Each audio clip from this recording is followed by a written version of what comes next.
Hello, my good friends. How you doing? Okay, oh, we're live. Yeah, Yes, yeah, yes, we are. good, good. Very good. Sorry. Yeah, Mr. Jondai, how are you doing? This to you, it's afternoon. Yeah, that's right. Yeah, yeah. And Moses, how are you in Zambia? I think it's around. It's in the evening. It's at night actually. How is Zambia today? I think Moses hasn't. I think it's just. Yeah. Eh, hello, Moses. How are you? Sure, I'm okay, thanks, man. Yeah. How's everything? How's the family, man? We can't complain. God has been faithful. We are fine. The weather is conducive. Yeah, We thank God for that for sure. sure. Yeah. So okay. Let me try to accommodate a few guys that Yeah, I think. Tonight we're basically looking at. We were trying to address the elephant in the room, and the topics that we're looking at is basically number one. It's the Ephraim versus Pastor Jimmy Case issue. Okay. Is it okay for women to get married to a broken, prayerful man? That's the first one. Mr. Zondai, what's your take on that one? I thought, I thought they were going to ask from the pastor what his views were on that issue. Well, here's the thing. Yeah. Let me just put on the screen what he said, okay? So at least we all get it right. So this is what he said, okay? He said, "My sister, please don't marry a guy who speaks in tongues and can't pay bills. Any man that spends more time at the mountain speaking in tongues and can't take care of his family is a wicked man. Life must have a balance." Okay. So and then there was there was a reaction from Ephraim as well, and here is what he said. Um, so he said that Yama, I think you are forgetting where we are coming from. We are a product of the same prayers and things you are now looking down on. Material things should not take up the important things that build relationships. So for me, I feel you know it, it's I tend to I'm leaning towards Pastor Jimmy though, because we seem to have taken Christianity for granted in that. You know, I don't know what you have to say about that. For me, the way I look at it is that I think the first thing that comes as far as trying to take charge of your life in this world is to take care of yourself and your family materially, and then the spiritual aspect is something that doesn't really take up much of your time. But for example, there's some people who pray the first thing when they get up, Yeah, and then they go to work. yeah, Then they come back and then they go to bed, they pray again. So in other words, it's like prayer shouldn't be taking up most of your productive time during which you should be fending for your family, yourself and your family. But of course, some people will take it to the extreme. I think everything should be in moderation. And yeah, that's my take on it. Moses, what's your take? The two are speaking the same thing of the two sides of the same coin. What I mean is we all have our beginnings in life. Most of us could have begun from nothing. Then eventually we got to where we are because of where we are coming from. So for me, that is where Ephraim comes in to indicate that somehow, somewhere, you can begin with nothing. But at the same time, when you have reached a certain stage, you are supposed to show responsibility. It is the same Bible that says a man that is not able to take care of his family is worse than an infidel. So it brings up the aspect of responsibility. That's why my submission would therefore be, you can begin from nothing. You have your faith, you have your plans, you involve God, you pray, you go and work. But we have a situation where even when you have done this, you involve God.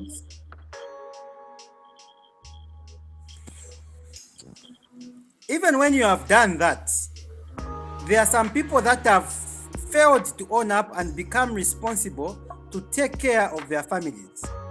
Instead, they have spent so much time with church programs, which takes care of so much time that they could have been using elsewhere to do some work, some studies here and there. So God does not necessarily require us to be praying all day, all night, without getting involved in some kind of work to take care of our families. So my submission would be, the two are talking about two things of the same coin, except that the other one has a beginning, then the other one has an ending.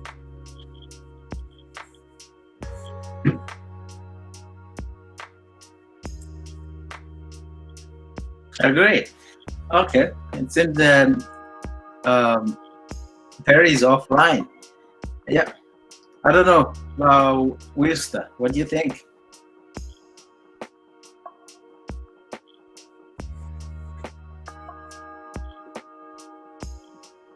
How are you, gentlemen?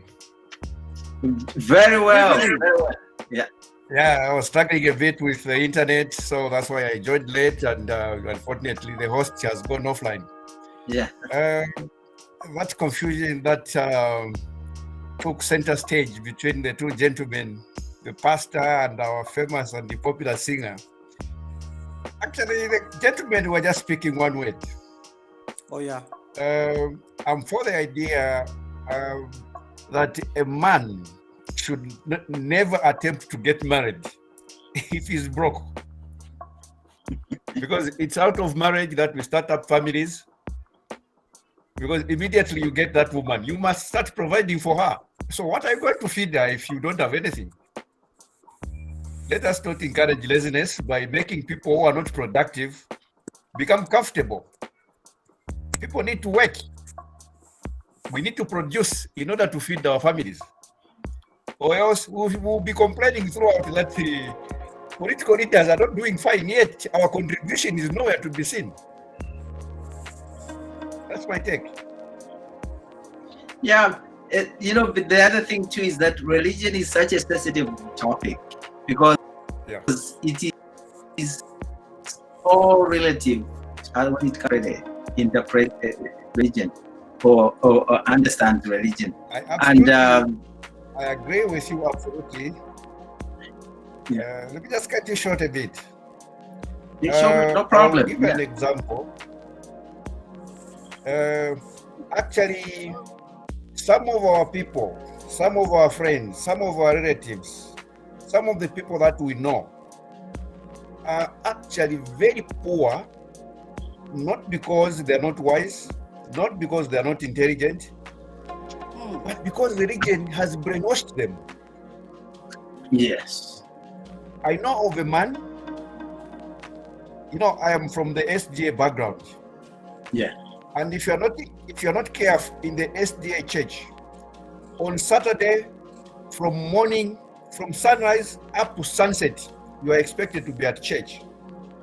And then sometimes maybe on Sunday, most of the time on Sundays, there are programs. There are choir meetings, there are Adventist youth meetings, church buildings meetings. There's some manual work to be done. Sometimes going to help the vulnerable. And on Monday, there are programs. On Wednesday, there are programs. Throughout the whole week is occupied with programs. And when is man going to work? There are some people who attend all those programs. They'll be attending. They forget about themselves. They forget about their future. They forget about the future of their children. That is one bad thing, that religion should not brainwash us. Of course, we should worship God and realize that God wants us to be empowered. We are going to be empowered when we work hard. Not only at church. What about the saying of an idle man is the devil's workshop? Well, where does it fit in?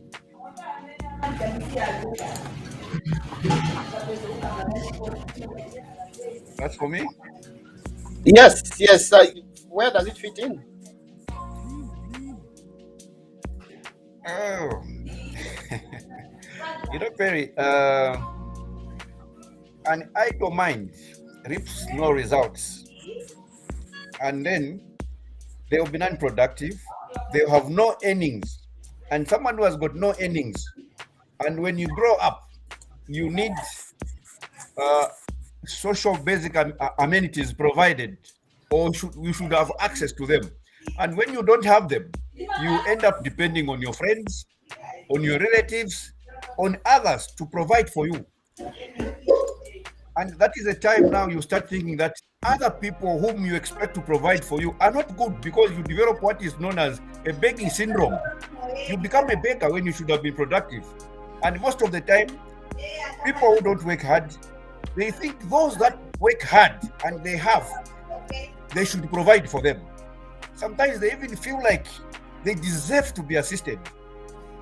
They deserve that other people should work hard and provide for them while they're idling. Moses, what should a marriage or relationship be based on? Well, from childhood, I have been taught that marriage should be based on love. That will not be substituted by anything, because that becomes the bedrock of a solid relationship. The issues of money comes in later, and having money per se is not a measure of responsibility. There are some people who have access to money, but they are failing to take care of their families. They drink all their money, they waste all their money on something else. Before you know it, all the money is gone. So for me, the relationship should be based on love. Of course, the aspect of responsibility cannot be overlooked, because if you are not responsible, how are you expected to take care of yourself, your family, and your children?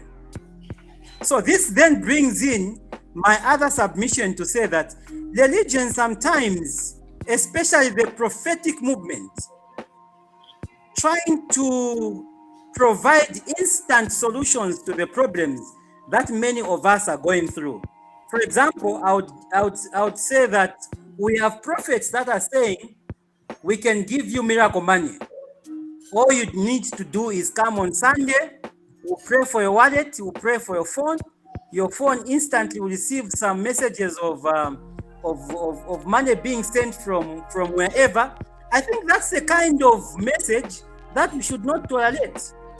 That's why we have a lot of our friends that are lazy, hoping that the prophetic movement that is promising money from nowhere will come through their way.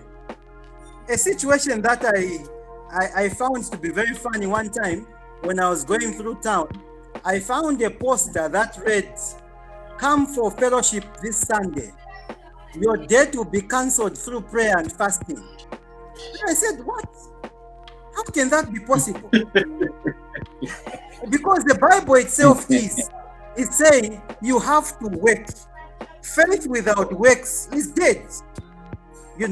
So we need to have a change of mindset.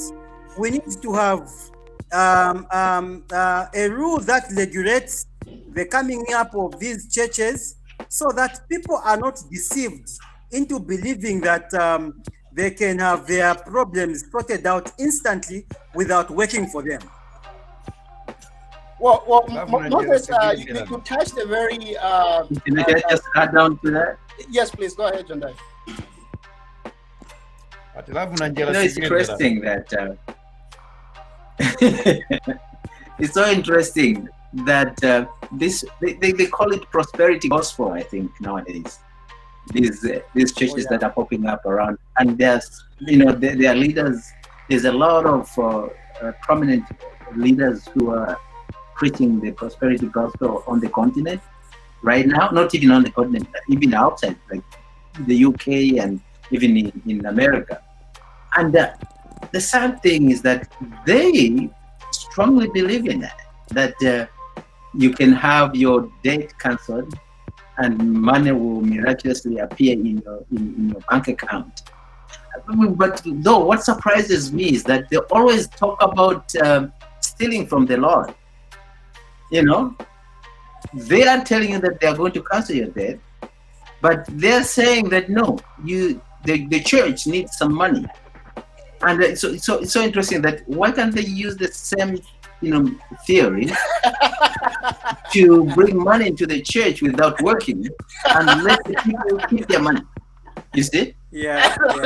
That's one interesting thing, that they want you to give them money, and when you get in debt, they say it's going to be forgiven.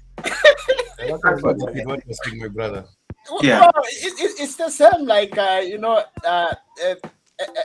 like a traditional healer, but when you compare kupase mkwala wa chikwati so kwatira mda So what? My brothers, I work in an HIV program. Yeah. Okay. Where we have clients who are on the high antiretroviral therapy treatment, or whatever therapy treatment, the same thing. We have people from all walks of life. Yeah. We have witch doctors. I've attended before to a witch doctor who is treating an HIV positive client. He himself comes for antiretroviral therapy. Yet he's giving concoctions to another person and discouraging him from coming to the clinic. Yeah. We have seen HIV positive pastors coming for ARVs, and then they discourage others because they are praying for them. Pray for them, yeah. That's how far religion can brainwash people. But that's how much people can use brain. Here's the thing, though. Does the government do we need to regulate the churches, though? Do they need regulation? I don't believe Those are very complex topics, my brother. That's the most difficult thing to do, because once a government does that, they'll be voted out for sure. No, I think my take on that one. People have been brainwashed. I think that would make it popular. I think that should not be our fear. I am of the view that there should be a serious law that regulates these churches. I'll give you one example. Our African neighbors, not necessarily neighbors, Rwanda in particular. Yes. The president, if I am aware, if my memory serves me right, more than 8,000 or 800 churches were closed. Yeah. And he asked them to go and get degrees. You just can't wake up because you have no job, you have nowhere to go, and just open a church. No. We should have a law that really regulates the operation of these churches. Because, for example, I think down in South Africa, there was a story that was carried where women were made to eat snakes, as a way of receiving miracles. So if we don't regulate these churches, we have problems. I always refer such as reading the Bible upside down. they are totally teaching something that does not exist. You know, so Exactly. for me, You know, I think Yeah, sure, go ahead. yeah, you know, even if we go back during the time of Karl Marx, during the Industrial Revolution in Europe, the factory owners, the bourgeoisie, the rich people, they were actually the leaders. They were the religious leaders. They were the preachers in church. And when they were preaching, they taught the people to believe in God because they are going to receive a heaven reward, that they should work very hard here on earth because their reward awaits the workers in heaven. Yet they are actually the ones who are owning the industries. They are benefiting from that labor while promising their workers that they will receive heaven reward. And Karl Marx called it the opium of the masses. Oh yeah. yeah. Oh, well, the same thing with We're not saying religion is not good, but it should not be abused. But what are the things that need regulation though? Why should be regulated? Do they need to have degrees, or is there just maybe regulate the formation of a church? I think if our justice system is up to standard, they should be able to persecute the people that breaks the law. For example, look at what's going on in Canada, like where the government and the Roman Catholic, they abuse the First Nations people. Now they're going after them, like individually. You don't really have to ban the church itself, but go after the guy that committed the crime. We can slowly, just like that, and bring them before the law. I think we can be able to, rather than the blanket ban on religion in society, because I think it's just another war you want to start with the masses if you are going to do that. But if you have the law go after the people within the church system that are breaking the law, using, for example, children and women and vulnerable people in society, I think, to me, I think that's the best way to approach it. Okay, I'm having a technical issue. Oh, he's gone. What's the next topic that we have? Maybe we can move to the next topic. Yeah.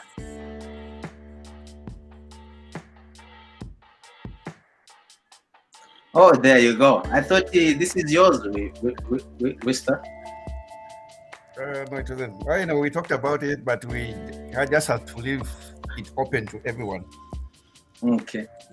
That's another interesting thing. I was reading the article you forwarded to Perry the other day, and I was thinking to myself, I said, this is politicking between Winter and Membe.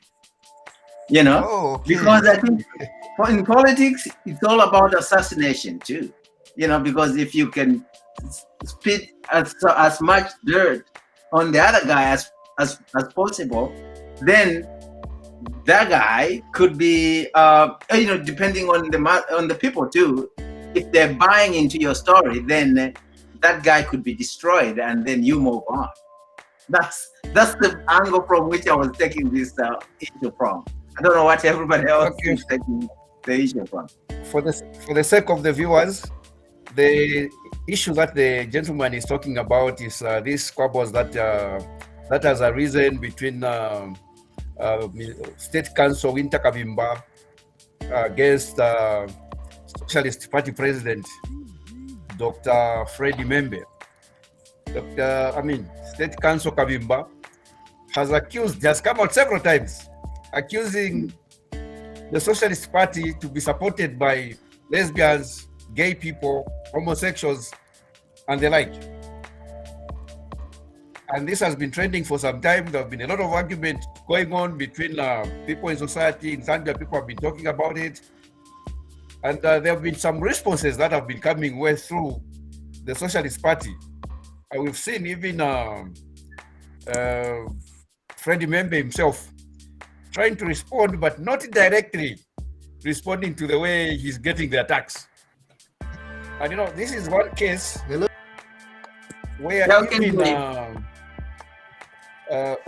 Winter Kabimba was actually sued, was taken to the High Court for defamation of character by Freddie Membe, even if he himself did not appear in court personally, but his Secretary General was in court.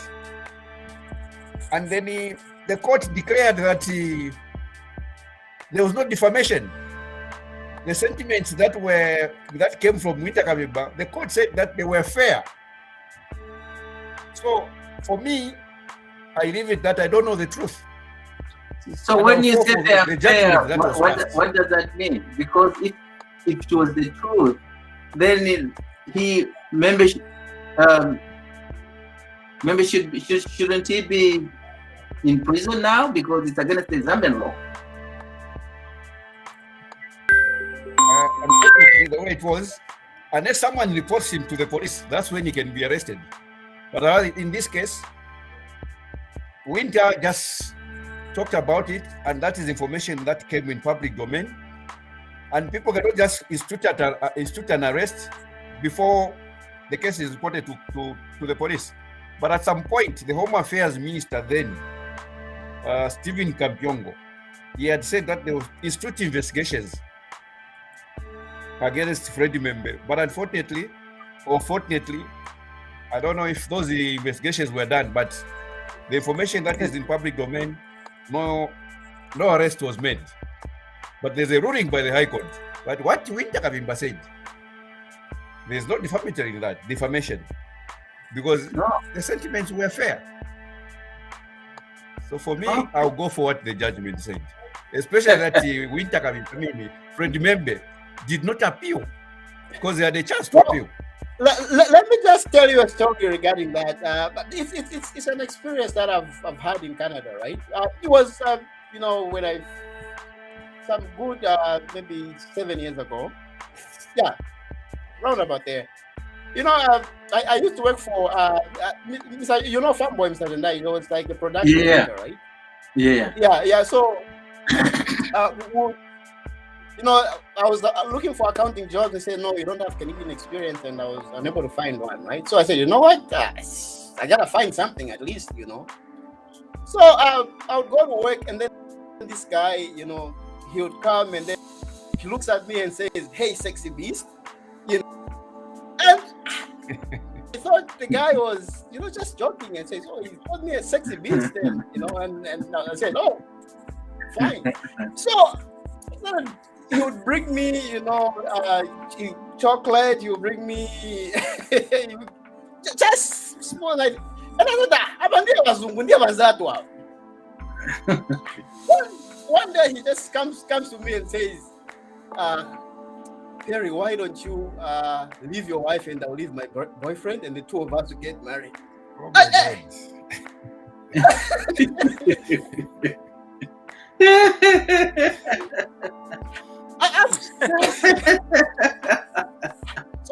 I was surprised that because me and the guys were cooking younger, sure.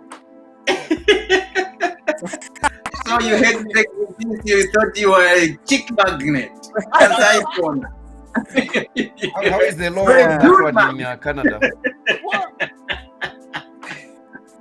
Very. They accommodated him there. So, He had found the catch. I don't want to do those things. So I think somehow I understand what Winter guy. I think he's too traumatized, So for me, maybe just a quick one. Yes. Yeah, maybe just a quick one. You see, there's a saying that your best friend may be your worst enemy. Yeah. Comrade Fred Membe and his counsel Winter Kabimba, at one time they shared a very close relationship that spans over about 10 years. Yeah. Now, difficult at this point to get to know who is saying this. But that does not mean we cannot make our own conclusions. For example, State Council Kabimba has not been consistent on so many things. I'll give you a very practical example. Shortly before the 2021 elections, HH was associated with the same gay community that they were the ones sponsoring him.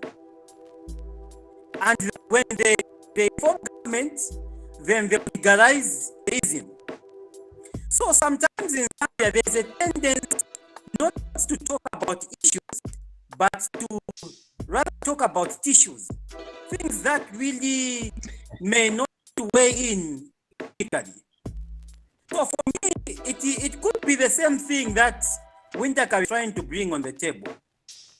I can tell you that Winterka has not been consistent on so many national issues. So it is not surprising that today. Moses, don't you Yes. think that by Mr. Membe not addressing these issues, it's affecting his political party as well?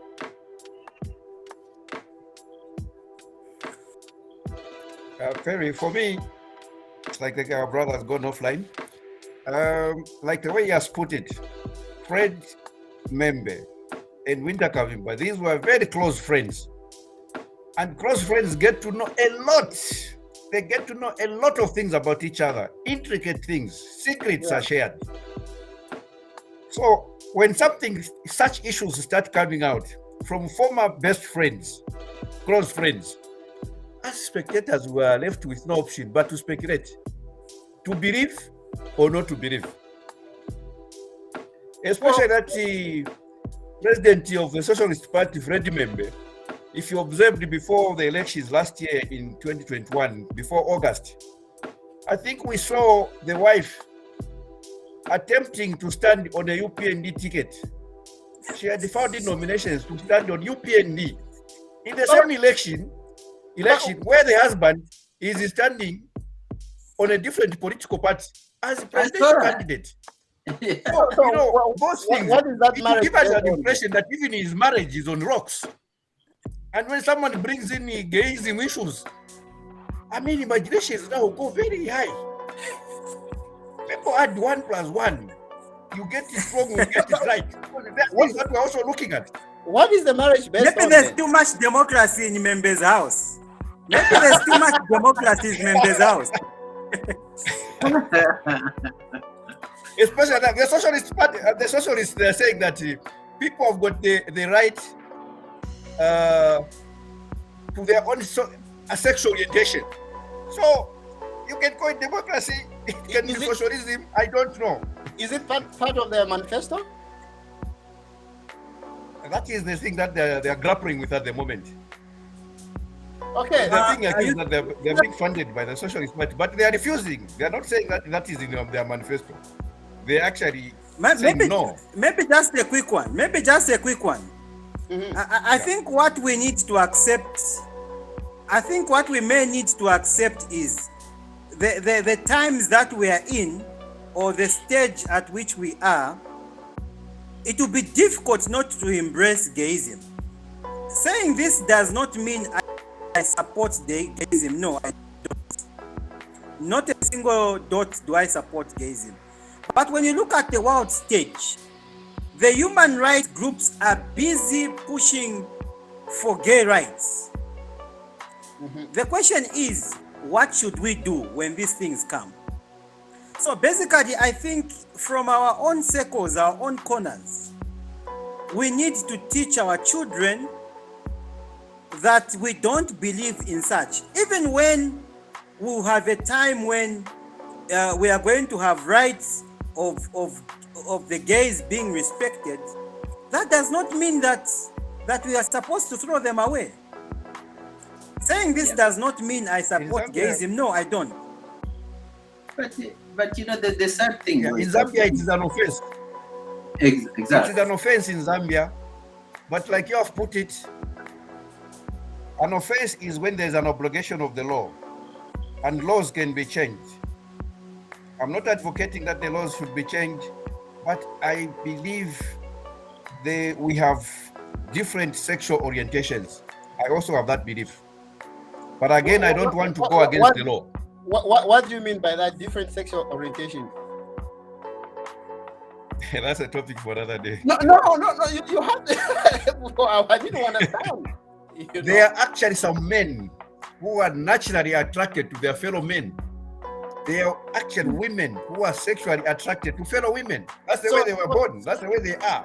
So are you implying that it's possible for somebody to be born that way? Except, sorry? Are you saying that it's justifiable for somebody to be born gay? If they were born like that, there's nothing they can do about it.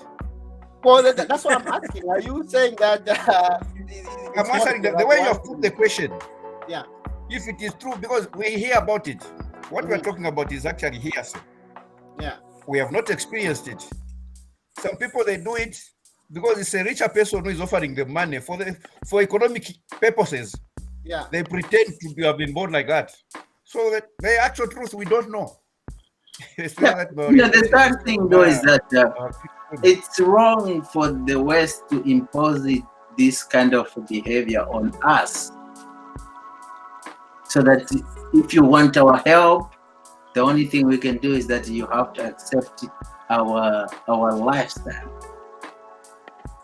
which might be human rights or not, but our society in general, we don't believe in that. Even the Bible also doesn't believe in it. For me, regarding this, I'm always non-aligned, right? Because I have my superior, and most of them are gay, right? And they are very, very intelligent and smart people, you know. And what they'll do with the computer, you'll be surprised. But for me, though, the thing is that if you look at the Bible, gayism was there in the Bible, so no country can stop it. It's not possible to stop it, you know. Of course, you can reduce it slightly. Was it acceptable that time? No. Oh yeah, I was like with Moses. You know, it's our duty for us as parents to teach our kids on how they're going to grow up, right? We impart that knowledge and then groom them to be whatever we want them to be. But at some point, though, you find that the environment has more impact than what we teach them at home. So that's why you find that most of parents are losing out because they're learning. These kids are learning a lot from their friends, you know. So, Mr. Mpombo, how are you, sir?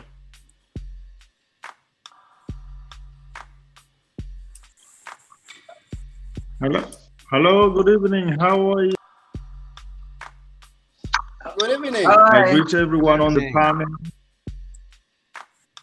Good evening. Hello. Good evening. Thanks. Hello. From Italy, so here it's 20:39. I don't know what time it is on the other side. Everyone. It's the same time with me. Good evening.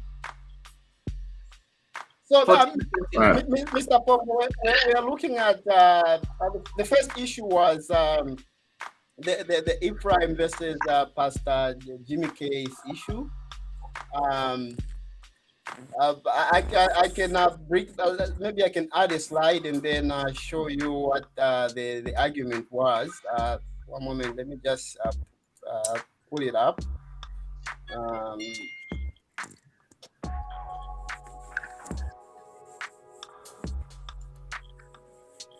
So here is what he said, Mr. Pombo. Okay, he said,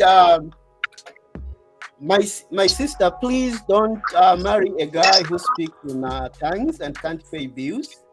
Any man that spends more time at the mountain speaking in tongues and can't take care of his family is a wicked man. Life must have a balance. So, and then he received a response from Ephraim, who said, you don't have to forget where you're coming from. I'm just paraphrasing, right?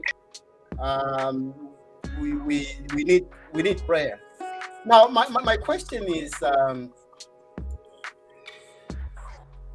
do we need the government to regulate churches in Zambia?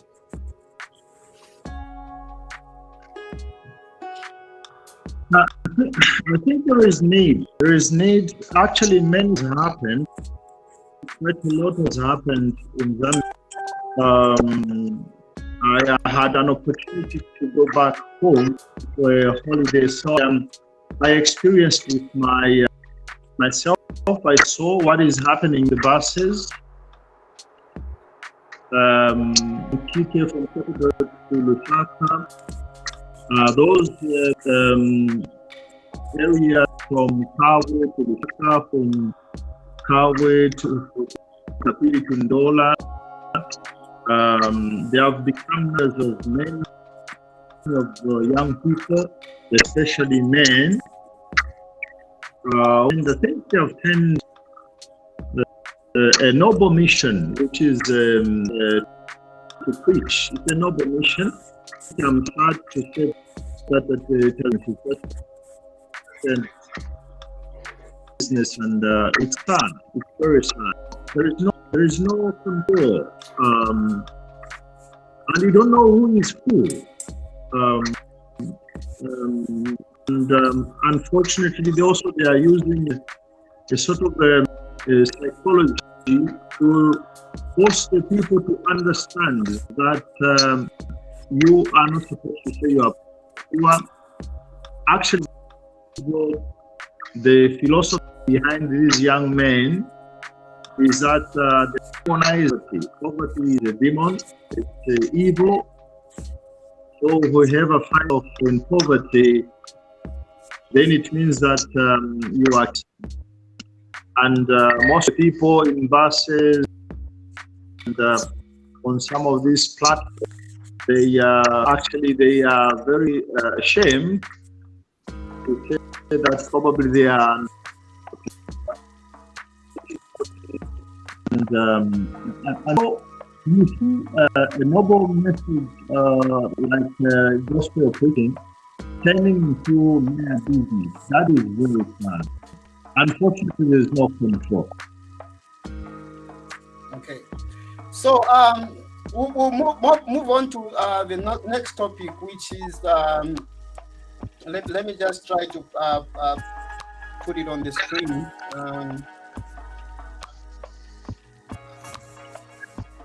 Global Trotting. President HS Global Trotting, is it justifiable? Are there any results that we can see from his travels? Because I think he's at the record travel in a few months that he's been in power. Are there any tangible results of these trips? I believe that they are justifiable, and these are the reasons why. The country economically is in a mess. And the thing is that it's like look at the bond, the defaulting on the bond payment. Without tooling and Congo, and then you take up the new government, and you don't go and address that issue at all. You just stay home. The people that owe you the money, we want to know where you stand. Hence, for example, good example, the one where you went to address where you went to address the European Parliament. I think that itself is a gesture to show to the world that this guy is open book. He's not scared of you because he owes you money. He's coming to you to tell you that we know that we owe you. And we're here to do business. The country was in a big mess, and now we will still continue to come up to you to help us resolve our issues financially or economically. And we want to talk. Give us some time. We are ready to pay you your money back. And the other one, like the one where he went to Dubai. that is another very important event, because he's coming out in the open that he wants to deal with he wants to pay back the money. He goes to the World Trade what forum, the one they had in Dubai. He went and met up with them and said, listen, we still need your help, and of course he had to go to these neighboring countries also to go and address the same issue with the with the fellow African nations. Like what Kabimba was saying today, that we can only survive by trading among ourselves.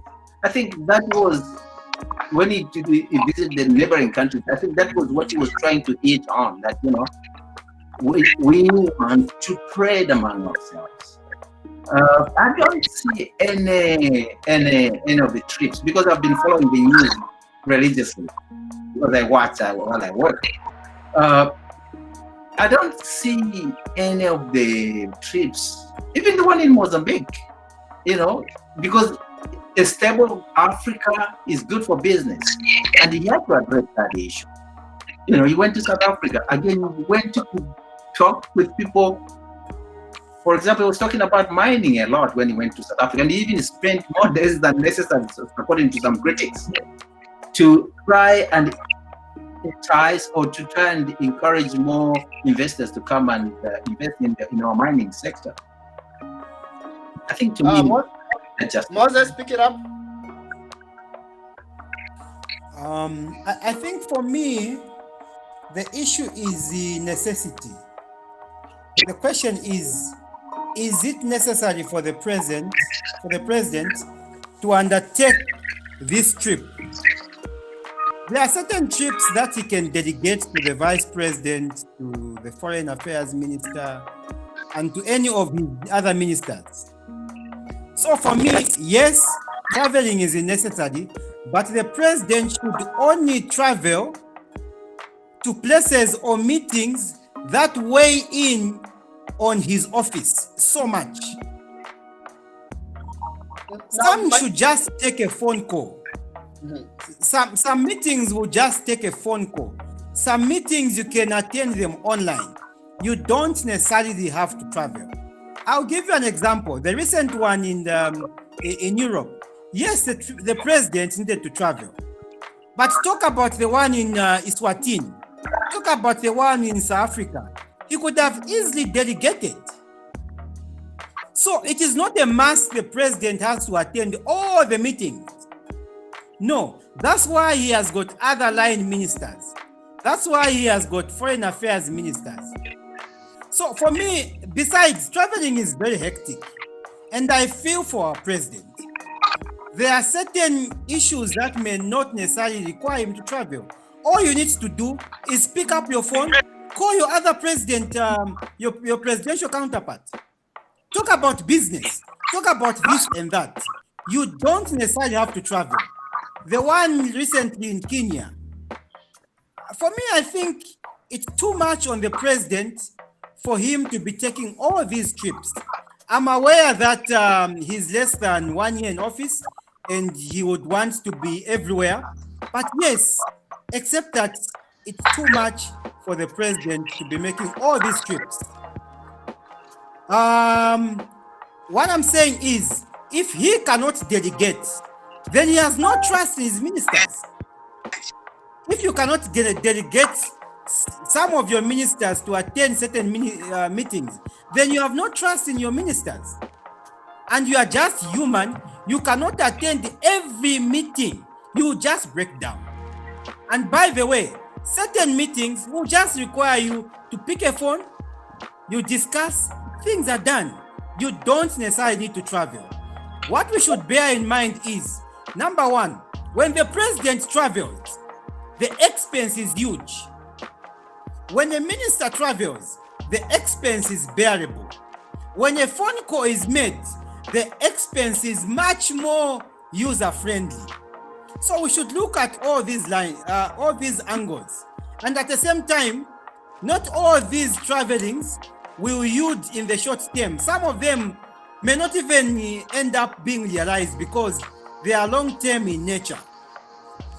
So are you saying that he's a little bit excited about that position? For me, I think so far the trips that the president has undertaken, they are too much. 9 months down the line, probably he should have just taken 3 or 4 trips. Those would be enough. The rest could have been taken care of by other ministers, the vice president. You have just gone to very key meetings. These others like Kenya, like Eswatini, like South Africa, we have got the vice president, we have got foreign affairs minister, we have got commerce and trade minister. They could have taken care of that. Mr. Mpombo, what's your reaction over what Moses has said, or do you have any other input? I think I have an event which is a historic here from Italy. Since I have been for many years, we have never had an Italian president visiting Zambia.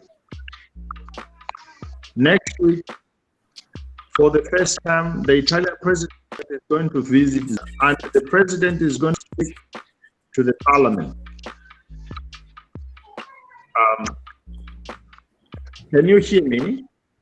Yes, we can. Your line is breaking, but we can hear what you're saying. All right. So I think that is a sign. What are the fruits of the president journeys or travels? Of course, they are positive in a sense. The president's travels are positive, though the problem that we are having now is the economic status of our nation. It is not making it easy for the people to understand the benefits of the travel. Oh my goodness. No, we can hear you. Yeah, go on. We can hear you. Am I right? Yeah, right. Yes, we can hear you. Okay. Right. So what I'm saying is, like in Brussels, it's historic for the president to go and speak in Brussels. It's historic. Of course, I understand when he said probably tribes would have delegated to some people, but I think this gentleman, the president, is coming into the office for the first time. We know the history behind Dhaka in the we know exactly his history. And we know, of course, what has happened for the past 10 years or less, 10 years. I think there was no, the connections, the relations with other nations were not so limpid and were not very, very positive. So I think, according to my own, the president, first of all, wants now to make links. He does not want to distinguish which nation is much more important than the other. If he never went to see Eswatini and else, I am pretty sure some of us, we are going to criticize him of distinguishing those important nations compared to the others. So I think it's positive that visit as many countries as possible. Then, as my friend was saying, in the course he can now start delegating. But at the beginning, I think it was the option. Already, the African Union, if I'm wrong, try to correct me. I understand that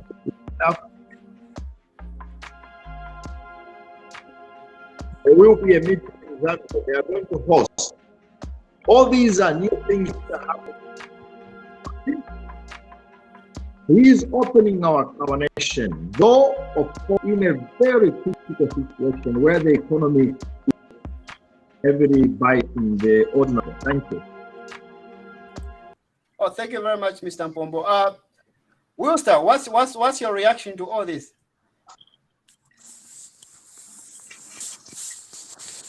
You're muted. Oh, I've unmuted myself. Yeah. Yeah. Thank you very much.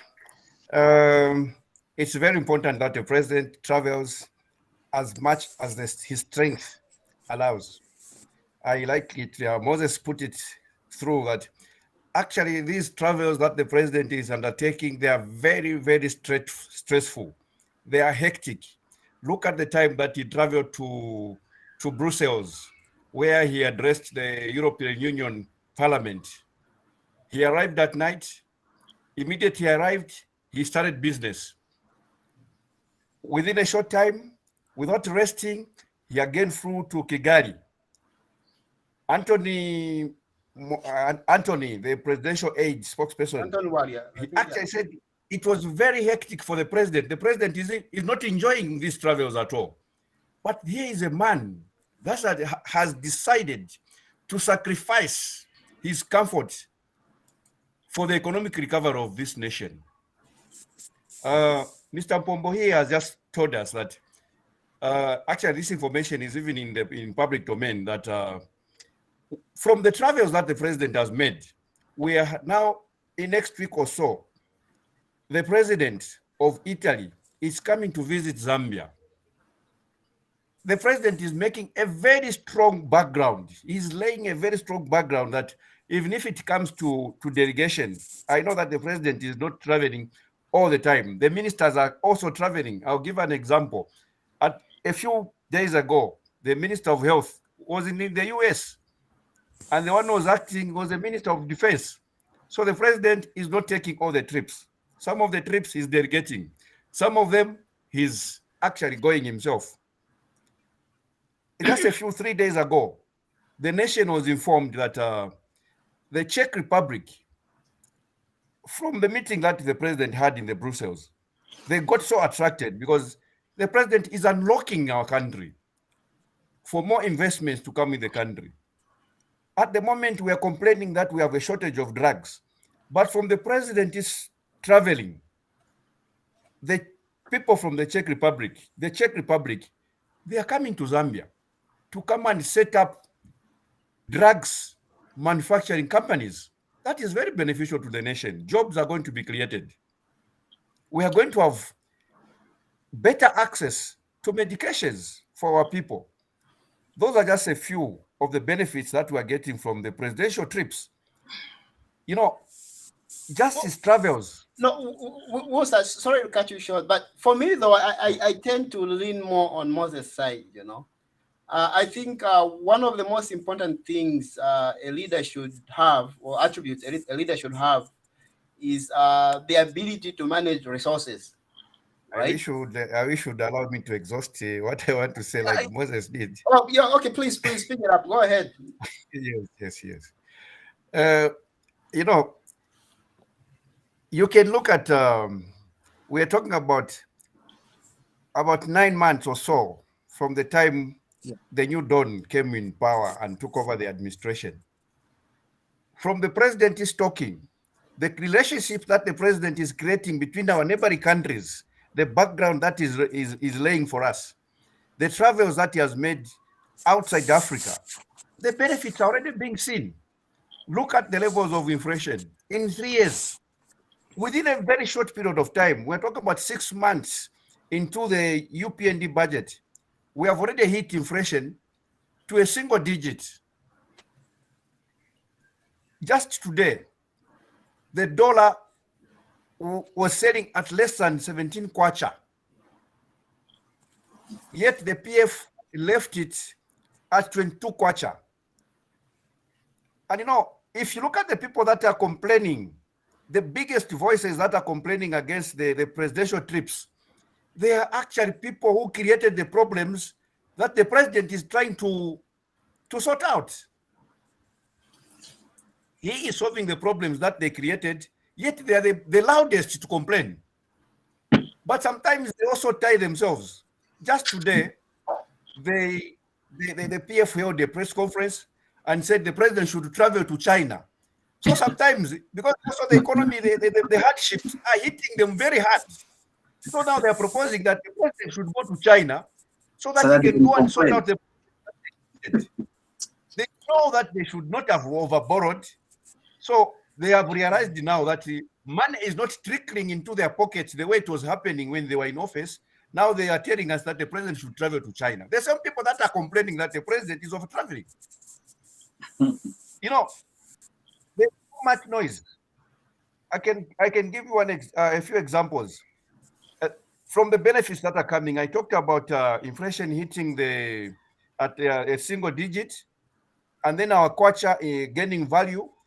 Before August, the kwacha was buying the dollar at 22 kwacha. Today, it is at less than 17 kwacha. And then these very people, they will tell you that that is not trickling down. You know, they are playing at the ignorance of the people. A well-informed person will tell you that if the kwacha improves against the dollar, and I'll use very typical examples. Before August 2021, the dollar was at 22 kwacha. Today, it is at less than 17 kwacha. I like checking vehicles on the net. A vehicle that is selling at $4,000, for a Zambian to have bought it before the new Dawn administration came in power, was to be bought at 88,000 kwacha. Today, the same vehicle at $4,000, you can buy it at 8,000 kwacha. A difference of 20,000. And yet a PF cadre will tell you that, no, this is meaningless. Let it reflect on the ground. You know, what's the stuff that we're eating? They say strike the iron while it's still hot, right? So I'll ask you two questions. Okay, one, yes. What is happening with the recruitment of teachers? That is a process. You know, let me respond. It is the first time that we're recruiting at the same time 30,000 teachers. This time it is being done in a decentralized way. Gone are the days when people are being recruited from Rusoka. I'm glad you say that. If it's decentralized, it should be faster because you're not looking at one person looking at 30,000 names. It's been reduced. So why is it taking long? There's a lot of verifications that are being done. I'll give you one verification that is being done. They are making sure, personally, when I was employed by government, I had to be employed first. Then after being employed, that's when they now started verifying our qualifications. And some of the people even lost their jobs after they had been working for the government. The fraudsters, this time around, they are screening all the qualifications that these people are producing. And the database for the Examination Council of Zambia is overwhelmed. Yeah, but it is very slow. So it means the process is not efficient, right? They have to get rid of it.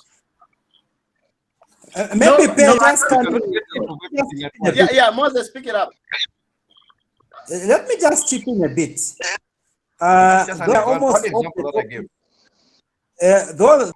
Though we are just almost off the topic, but let me just chip in this way. The employment of 30,000 and 11,000 medical officers highly dependent on IMF. A thing that personally I don't subscribe to.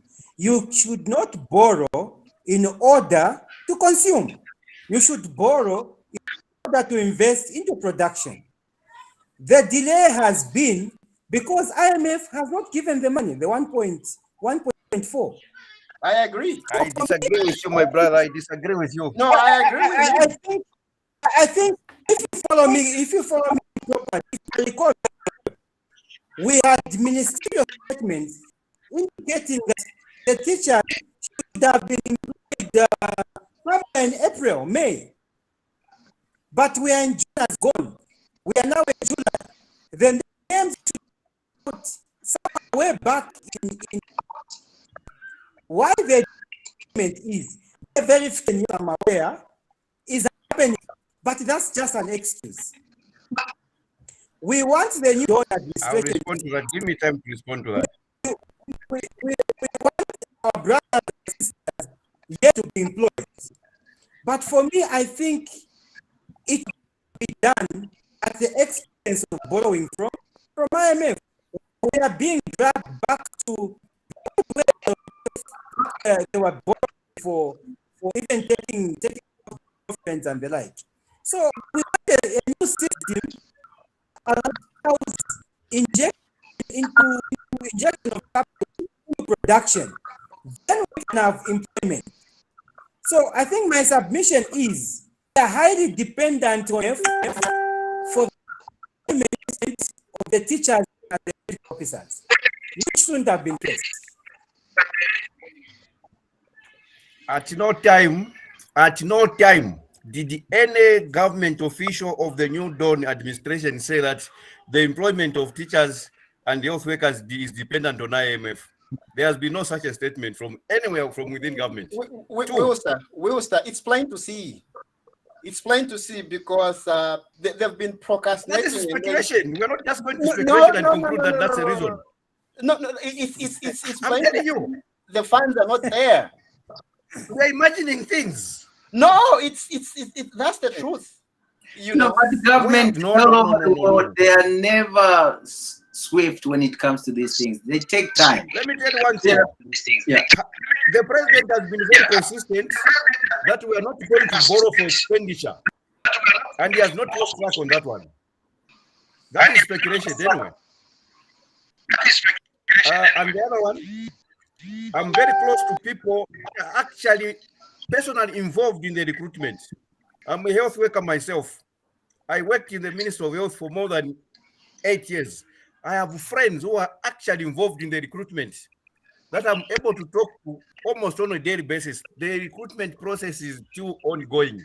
They are not draining tactics at all. Let's not mislead the nation. Let the nation not be misled. how many more years should we give them? Not years, my brother. Health workers will be recruited For this year. me Teachers though, will be recruited this it's year. not on the time frame. Okay, you are supposed to tell the people, I'm going to hire these people by such a date. You know, not you just put a blanket statement that I'm going to hire 11,000 health practitioners and 30,000 nurses, and it's just I ongoing. understand your anxiety. No, like for They're me, going to be employed. no, like hiring doesn't take. You said it's decentralized, so you're looking So at how it, does having IMF come a in? few number of teachers or health practitioners. So for me, it's plain to see that the money is not there. They are waiting for the money to come in so that they can hire them. I agree with Moses. All right, then next. So do we all agree that the global trotting is bearing fruit? It is. Mr. Yes, Bombo? yes, It we, is. Yeah. we agree, except that It's- we should reach a point where the president is able to rest. You know, just a quick example. Back in the Bible, Moses was doing, not me, by the way, Moses, the leader of the Israelites, was doing everything by himself until God told him, no, appoint elders that are going to help you.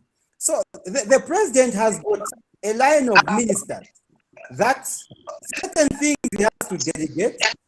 He has waiter matters. Yes, he should travel, but trips he should be able to delegate. Okay, thank you very much. Now let's go to the last topic, which is my brother, you are right, my brother. Allow me to comment on your point. We are talking about the first year of this president. So actually, we are now in an era of social network. On social network, when you are doing something serious, never use a phone. Make a trip. When you are doing something so serious, use SMS. Don't use internet. make a trip. The other person is going to say you are serious. This is psychology. So I think the president is smart. He knows what it means. So to take a trip, it involves a lot of things. It has great significance, and that is one of the reasons why he is moving. The problem arises regarding the economy. The economy is buried at home. That's where the problem is. If there are no hikes in prices, if there are no hikes in commodities, prices of commodities, I think, gentlemen, the president's movements or journeys will be praised. But the fact the economy is still not stable, we are fighting this problem of fuel hiking and the like. Of course, it's a question of Zambia as a country. It's a global problem now, the fuel hiking. Even in Italy, we are talking about the same people. People are complaining, they are blocking even more highways here in Italy. They are blocking highways because transporters, they cannot make profit. They are saying, if I put a full tank diesel transporting, I'm not making profit. So please do thing. And there comes now a government that does something so that they can come to the aid of its citizens. Here in Italy, of course, now the government has given a certain amount. If fuel was €2 per liter, €2 per liter, the government is paying 30 cents. An individual, a citizen, pays 70 cents. So the government pays 30 cents. That's the nation. That I think Zambia can our government can do that. It's not bad. It's not evil, but in terms of difficulties, there are many people who have no increment pricing, salary increments. They are still earning 4,000 kwacha. And every month fuel up. How do they survive? How do they survive? The question that begs itself. Thank you very much. Thank you very much, Mr. Mpompo. For me, though, regarding the fuel issue, I understand that those subsidies had to be removed, right? But for me, what I'm expecting is that even when the president had the presser the other time, right?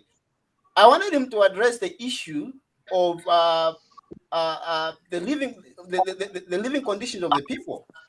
I know that not everyone drives the vehicle, which is fine. But when their explanation was they're going to the money that they're going to save from removing the subsidies, they push into the free education, right? So free education for me, that's a long-term objective. The same way the president says that he was a beneficiary of free education, that was a long-term thing. He did not realize the benefit right there and then.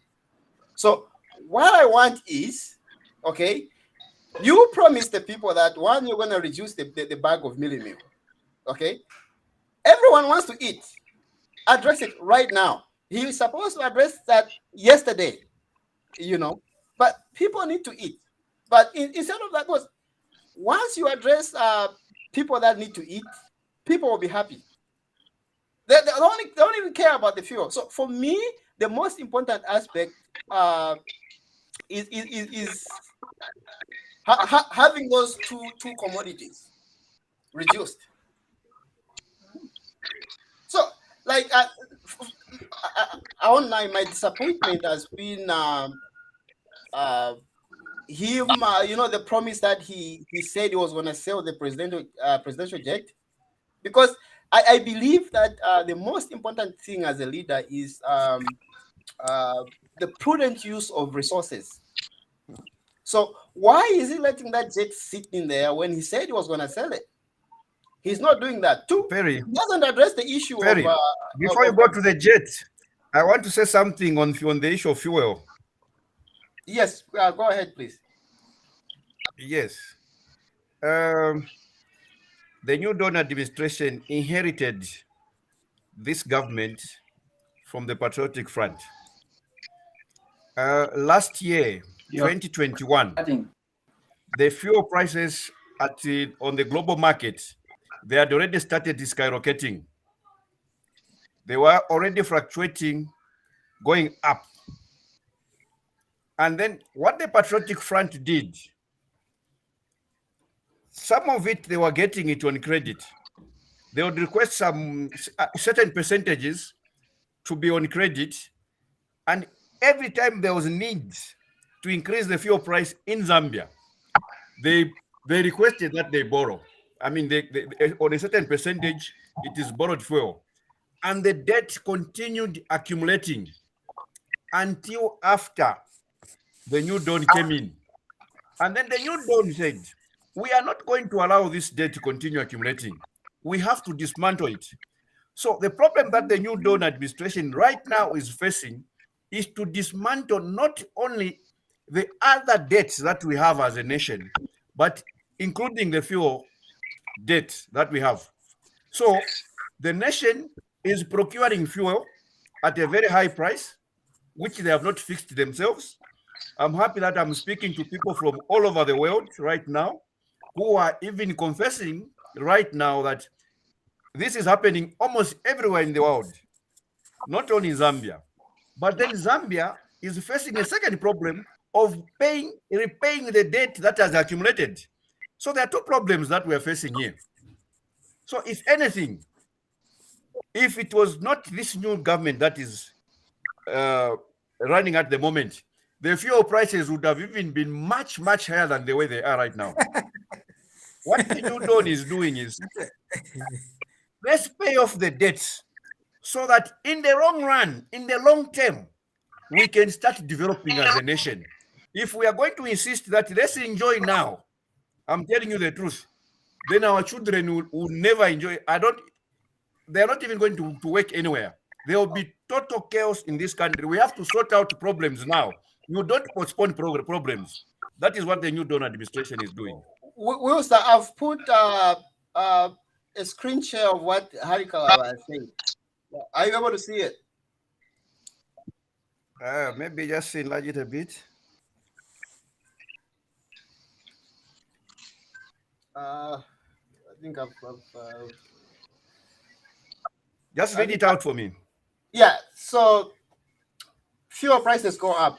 Government must consider bulk reserves for fuel to avoid monthly adjustments. Then it must be recapitalized urgently to create some form of stability in the fuel procurement process. Here is one gentleman who was in the PF administration and he's talking about bulk reserves. Forget Where about are the storage facilities? No, forget about him being in the PF. This is what the question is, where are the storage facilities where we do bulk buying and you put the fuel where? In trucks. He says recapitalize in Deni.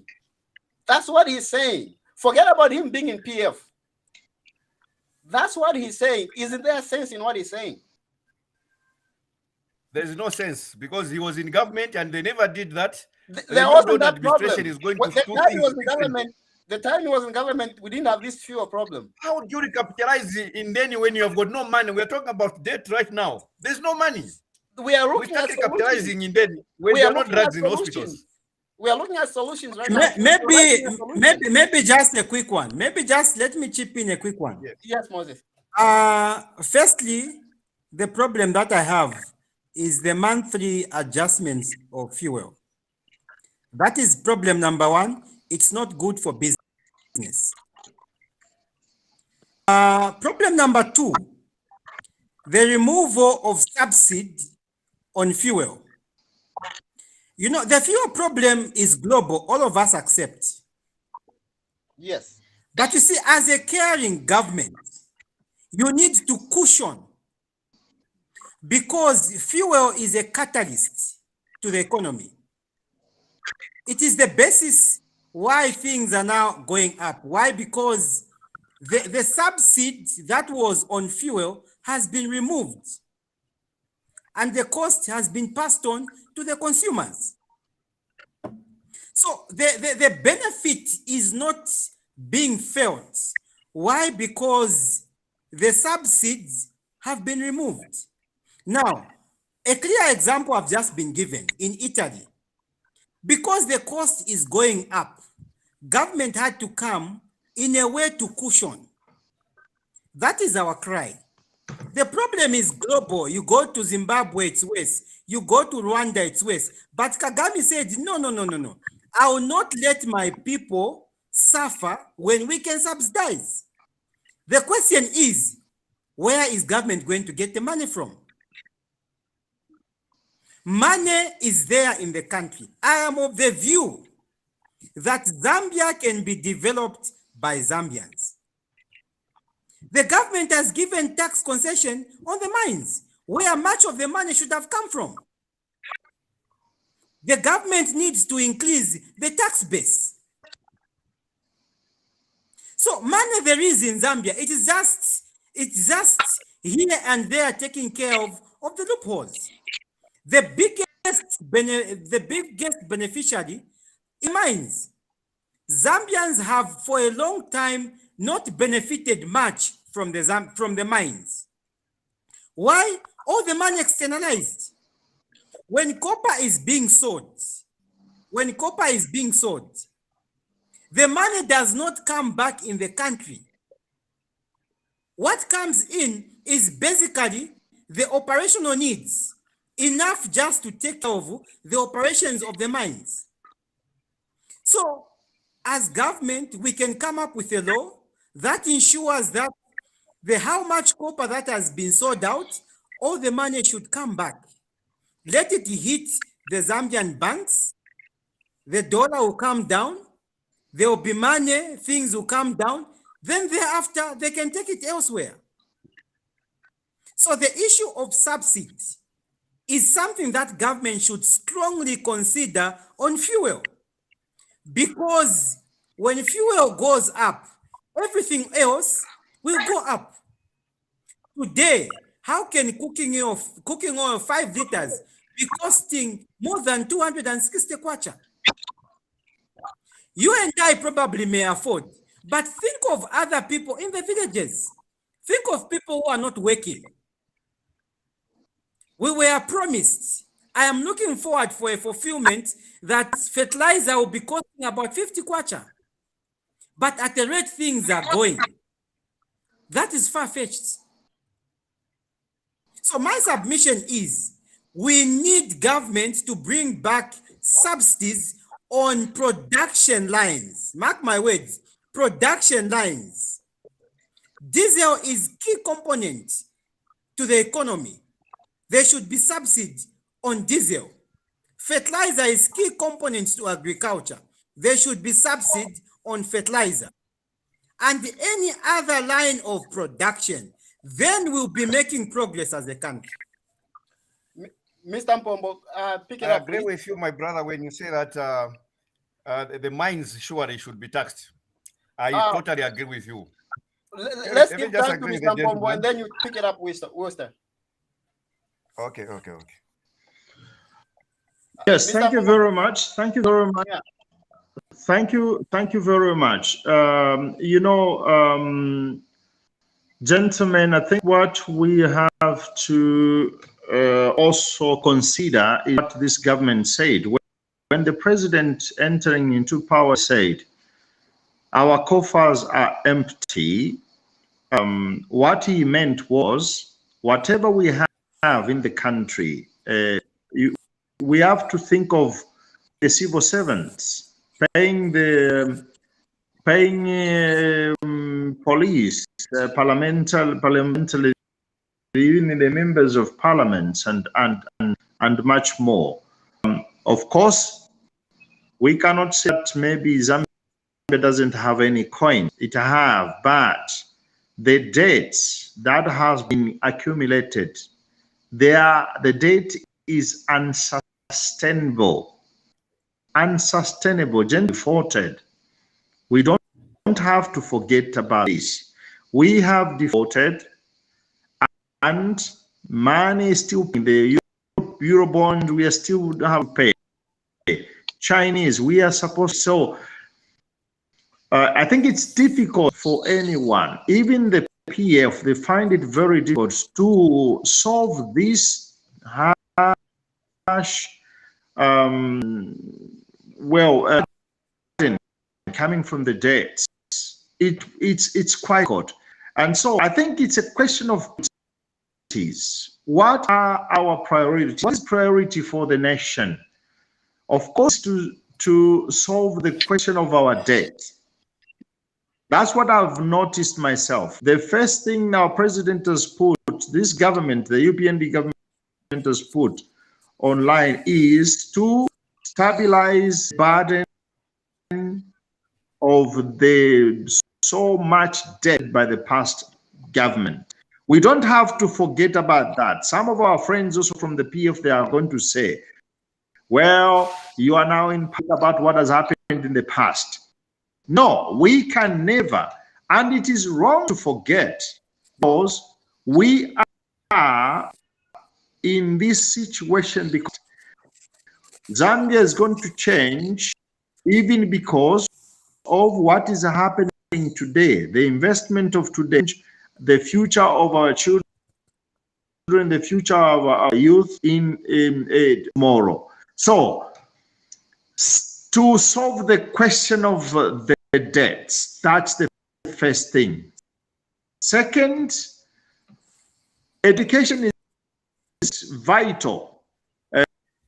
Muchibemba balandati, ignorance, it's very expensive. Ignorance, it's very, very expensive. Educating the young people to school, this government has already investing. The problem lies in so many things we are needed to sort out. Gentlemen, when I went on the holiday, I saw the damage in this. Look at what has happened. When I went to Kitwe, gentlemen, I went to Kitwe and I find out at school, there's one school is harboring primary, and they are doing sort of 3 hours, 3 periods of education. One school, one premises, 7 harboring secondary school.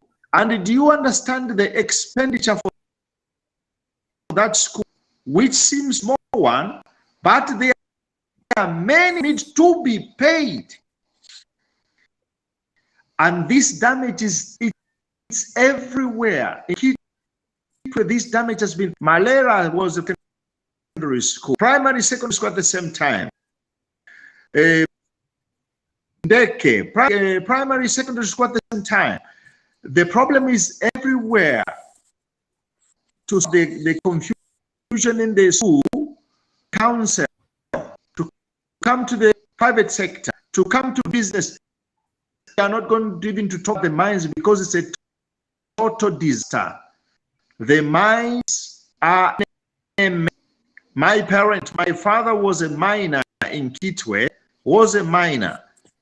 There were roads, there were sites. Nowadays, there are no roads, there are no street lights. The situation of our mines is in a total mess. I don't know how they're going to solve this situation, because really me, I don't understand how they're going to come out of this. But the evidence is this: mine system is in a mess, and we can just solve it maybe taking this question into parliament and being discussed. Otherwise, private businessmen, secret ideas are going to help the country. The question regarding the mines and the taxation in the mines is a question discussed in part. That's my opinion. Thank you, gentlemen. Thank you, sir. Wooster, you have a chance to react to the comments and questions that we posed earlier.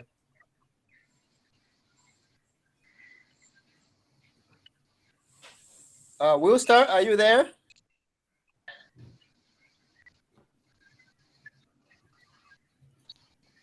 Okay, thank you very much. Just like my last two colleagues have alluded to, indeed, the taxation of the mines should be. Yes, you can get me? Yeah, we can hear you. Yeah. I Hello? can hear you, yeah. Okay. Yeah, go ahead. Go I was ahead, saying, please. just like my two colleagues have alluded to, the issue of the taxation of the mines surely needs to be taken care of. That's very important. I agree with the two gentlemen. We need to make sure that we tap from our mines, and then the resources should be significantly be of help within our country. And then my colleague talked about fertilizer coming to 50 kwacha. I think we all know that most of the materials, the raw materials for the manufacture of fertilizer, most of them, they are coming from Ukraine and Russia, the two countries that are embroiled in war. So that time when the president was saying those things, there was no war between these two countries. Nevertheless, the UPND government has pushed in more money to expand the production of fertilizer at nitrogen chemicals in Kafue. And then we had the Minister of Agriculture saying that the new government has increased the number of bags of fertilizer that are given in a food input support program, FISIP, where the last government was giving 4 bags and a 10 kg of seeds for maize. This time around, the government is saying it is going to give 6 bags from 4 and a 10 kg. That is already subsidizing. And the government has increased on subsidizing on the food that my brother Perry is asking for. Well, So Wooster, the government is already doing something on that one. And then on fuel, so let me are finish you the saying third that point. most of the promises that the president made when he was in opposition were purely academic? That's my question. Okay, I'll respond. I'll answer the question. I'll respond to that one when I finish what I wanted to say. The issue of fuel. You asked me a question on the where Hari Kalaba is saying we recapitalize Inden. Here's a point. It can be considered. I'm not brushing it off completely, but already what the government is trying to do is that Indeni works on the petroleum that is coming from the Middle East through Tanzania to Zambia. And then this government, what they are saying is that let us get fuel from our neighbor, Angola. So already they are doing feasibility studies to put up a pipeline that is going to bring fuel from Angola to Zambia, where we are going to have a government-to-government transactions, which are much cheaper than what we are getting from the Middle East. No, so already, I for think me, Wooster, that is more of a big deal than what Hari Kalawa is suggesting. No, Wooster, you're mixing the long-term plans and short-term plans. That's a long-term. That won't be achieved tomorrow. We want things to be. We want an impact right now. You know, so you have to look at the short-term plans. What is it that's I think done that is where we are getting it wrong. No, you know, this is a country we are talking about, my brother. No, Wooster. Even in a home, if you have short-term programs, then you never sort out your programs. No. You are supposed to have both a long-term and short-term plans. What we are saying right now we is have that, the short-term. No. What I'm saying is, listen. What I'm saying is that look, the cost of living is high. Okay, what is it that the government is doing for its people? People have to eat. That's my concern. Okay, if it means selling that jet to pump in that money, so be it. Let's sell it.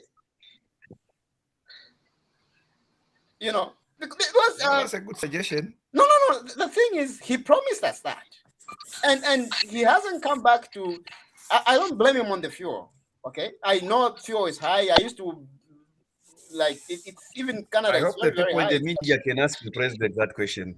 No, but the thing is, look, at some point you have to come back to the people and explain to them and say, okay, this is what I promised. These are the bottlenecks that I'm facing. So give me time to address this. You don't have to just remain quiet and let things solve themselves. No. And Maybe right just a now, quick one. Maybe just a quick one. yes, Moses. I think the other problem that we have is we seem to be more understanding of President HH than his ministers. I must admit that of all his ministers, there could just be about 5 or 4 that understand the UPND policies. That is where the problem lies. So you have about 80% of your ministers who cannot get to the masses to explain the policies, to explain what government is going through. Every time it has to be the president explaining. When we have a government spokesperson, they are not there to explain things. For example, Chushika problem for UPND. Precisely. The government Chushika is incapable. She is creating a problem. UPND. Now, Mr. Mpombo, That who lady put her in is that actually a position? disaster at that ministry. No, who put her in that She's a position? disaster at that ministry. Who put her in that position? So we should blame the one who put her in that position. We How don't. would you? Me, I blame the president for keeping that lady in that position, actually. I blame the president. He has to take the No blame. wonder we are laboring here to explain government policy when there's someone employed to do that. Yes. Yeah, Yes. for sure. That's the problem. And the people can. I don't understand what is difficult by the president. Chushika Sanda, she might not be a bad person. She might not be a bad person, but she is not the right person for that ministerial post. She is a Asian. She doesn't even understand the policy. She doesn't understand the problematic fuel mining sector. She can't answer. How does she speak for the UPND government if she is not? I have spoken. I keep myself that ministerial post. We like this country. We like the country Zambia. We like this government. We don't want them to fail. Some of the positions, it is not late for them to change. Let them change, please. Nobody can the president. It is dangerous to other. We respect ladies, but she is not a qualified person for that position. Okay. Thank you very much, Moses. So, you know, I we want to address the Zambians president if understand. there are people that can deliver that information right now. Yeah, we Zambians basically understand what the country is going through. What we just need are people that are going to explain. Probably you and I may understand, but we've got our mothers in the villages. We've got our brothers and sisters who may not be as knowledgeable as we are. We want this new Dawn administration to succeed. And much more, that personally I want HH to succeed because he's more sober-minded. He does not condone corruption. It would be very bad if he doesn't succeed because some of us who have no head to be proud of and say, here we are. No, we have nothing. So we are saying all these things because we do not only love our president, we love our country, we love ourselves, We want Zambia to have a better. We want our children to have a much more promising Zambia than we have ourselves. Otherwise, when we speak like this, it does not mean we are attacking government. No, we just want the best from our leaders. So far, HH on corruption, yes, I have a problem here and there, but at least to some extent, he has shown the way. We want him to show the way on so many other issues. Otherwise, so far, there's a lot of work to be done. I believe in the saying that a good manager will have so many things done through his workers.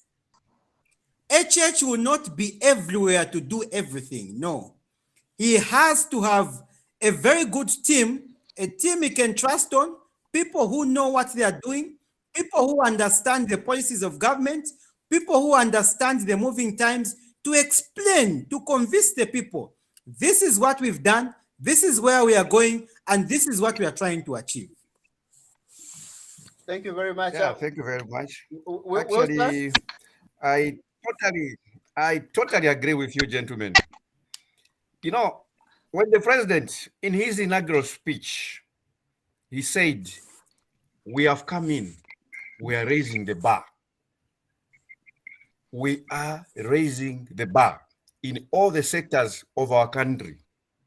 We are raising the standards. I'm still on the Minister of Information and Media.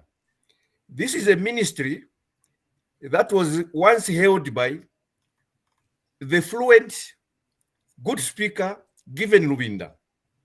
This is a ministry at one point where we had Dora Syria. This is a ministry where people who can explain things very well to the understanding of the people have been. Where we are right now with Madam Chushika Sanda, it is the lowest in the past 20 years. To help the president who wants to raise the bar, if he doesn't want to fire that lady, let her shift her to, she can work somewhere else. That ministry, sure, she has lamentably failed. Okay. So thank you very much. Let me just, regarding the first topic,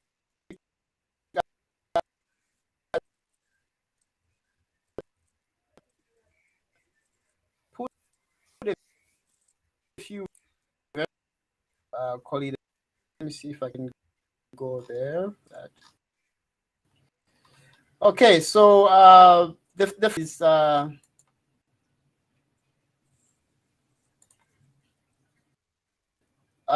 don't know if you're able to see.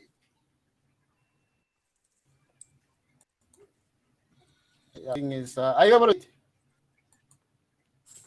It's gone. Yes. Oh, there we go. I'm able to see it. So, very clear. Are you able to see it? Yes. Okay, so the first one is Genesis 2:15.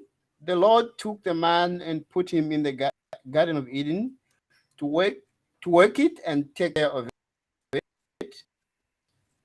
And then the next one is Psalms 90:17. May the favor of the Lord our God rest on us, establish the work of our hands for us. And then the next one is Psalms 128, verse 2. You will eat the fruit of your labor, blessings and prosperity will be yours. And then the next one is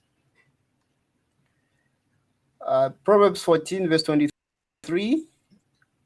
All hard work is a profit, but mere talk leads to poverty. The last one, I still have another one. Psalm 16, verse 13. Commit your work to the Lord, and your plans will be established. And then the last one is